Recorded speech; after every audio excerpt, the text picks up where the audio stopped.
Die verslag is opgestel om te bepaal watter uitwerking omstrede uitsprake van politici soos Julius Malema en Ronald Lamola het. Ons het uitgewerk op 'n getal van 74,8% opwaartse verandering, styging in plaasmoorde, wat vir ons duidelik wys op 'n probleem. Nou ons sê nie, wel ons is bekommerd daaroor dat daar 'n klimaat geskep word waarin geweld teen boere aangehits word, waarin plaasmoorde geromantiseer word. Roots erken egter hulle kan nie 'n direkte verband bewys tussen haatspraak en plaasaanvalle nie. 'n Polisiekenner sê die studie is 'n goeie beginpunt, maar kort nog baie werk. In die verslag wat vandag bekendgestel is oor ander soortgelyke 4 weke periodes ook groot uitvalle was wat meer aanvalle aanbetref, sonder dat daar noodwendig haatspraak was.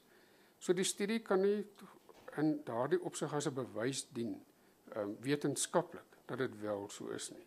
Normaalweg wat in studies gedoen word van hierdie aard is om te sê, van 3 aanvalle was daar 5 gewees of was daar 6, maar mens moet dit nie in persentasies omskep nie, want dan klink dit soos 100% toename of 90% toename, wat nie wetenskaplik is om met klein getalle te doen.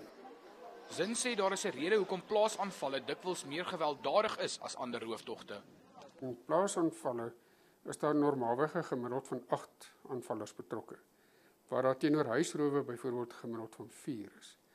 En dan ook in die stedelike omgewing is 'n huisroof gewoonlik binne 10 minute oor. Hulle probeer so vinnig as moontlik wegkom. Dit is duidelik in al hierdie studies. Hoe langer die rower binne die perseel is, hoe groter is die kans vir sekondêre tipe van misdade wat kon plaasvind of marteling wat kon plaasvind. Zin en AfriForum is dit eens dat mense by buurtwagte betrokke moet raak omdat daar 'n afname van tot 68% in misdaad is wanneer daar sigbare polisieering is. Gerard Pretorius, E-nuus, Pretoria.